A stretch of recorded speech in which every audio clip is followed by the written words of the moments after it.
পাশাপাশি আমরা এবার নজর রাখবো একটু কলুটোলার বদন চাঁদ রায় বাড়ির পুজো। আমরা যেমন থিমের পুজো দেখাই, তেমন দেখাই যেগুলো ঐতিহ্যের পুজো সেগুলো। এই পুজো 168 বছরের পুজো, বনেদি বাড়ির এই পুজো দেখতে দূর দূর থেকে প্রচুর মানুষ ভিড় জমান এবং একেবারে পুজোর শুরুর লগ্ন থেকে আজ পর্যন্ত ঠিক থেকে ভিড় প্রতি মুহূর্তের ছবি আমরা নিউজ 18 বাংলায় দর্শকদের দেখাচ্ছি। এই মুহূর্তে ছুটে দেখবো, আমাদের সঙ্গে সরাসরি রয়েছেন প্রতিনিধি অভিজিৎ। এই কলুটোলার বদন চাঁদ রায় বাড়ির পুজো, যেই পুজো নিয়ে রীতিমতো আবেগ রয়েছে, ঐতিহ্য রয়েছে, সবকিছু মিলেমিশে একাকার। নবমীর সন্ধে ঠিক কেমন কাটছে? তুমি ওখানে রয়েছো, যেখানে ঠিক কিরকম ছবি তুমি দেখতে পাচ্ছ? অনিন্দিতা, জেন জি যাকে বলা হয়, তাদেরকে বলা হয় যে তারা হয়তো ঐতিহ্য, বনেদিয়ানা এগুলো থেকে অনেকটা দূরে তারা ভেসে চলছে। তবে এই কলুটোলা অর্থাৎ ফিয়ার্স লেনের এই কলুটোলা রায়বাড়িতে আসলে দেখা যাচ্ছে যে গোটাটাই জেনজি। তবে জেনজির অনেকটাই পরিবর্তন হয়েছে। জেনজি কতটা মানে প্রতিমা দর্শন করতে জানা যায় না, তার থেকে বেশি সেলফিতে ব্যস্ত, তার থেকে বেশি রিলসে ব্যস্ত। কারণ গোটাটাই সোশ্যাল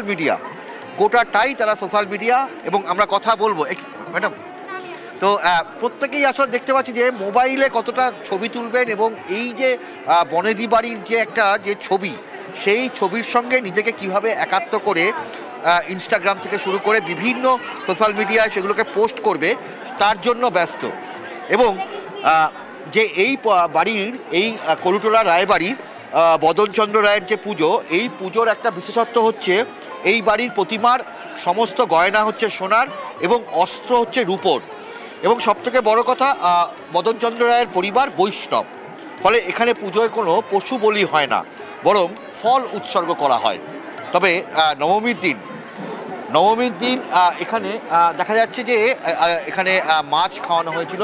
তবে ম্যাডাম একটুখানি আমরা কথা বলবো এই জেনজির যারা প্রতিনিধি, তাদের সঙ্গে কথা বলবো। বলছি, তখন থেকে দেখছি মানে গোটাই সেলফি বা ছবি তোলায় ব্যস্ত, কেন হঠাৎ এই বাড়ির পুজোতে কেন? এই বছর এইটা ইনস্টাগ্রামে খুব, মানে ইনস্টাগ্রাম থেকেই আসা এখানে খুব, মানে এই রায়বাড়ির পুজোতেই কেন হঠাৎ করে? জায়গাটা চেনা ছিল না, আমার বন্ধুরাই এনেছে, বাট পুজোটা খুব সুন্দর। এবং সত্যি এই সৌন্দর্য, একটু এদিকটা প্লিজ, সৌন্দর্যকে তুলে ধরার জন্য এইখানে আসা। এবং কোথা থেকে এসেছেন আপনি? বেলুড় থেকে। হঠাৎ একদম এই কলুটোলায় কেন? সাজেস্ট করেছে, আমি জানতাম না এটার ব্যাপারে, ও সাজেস্ট করেছে, আমি এসেছি।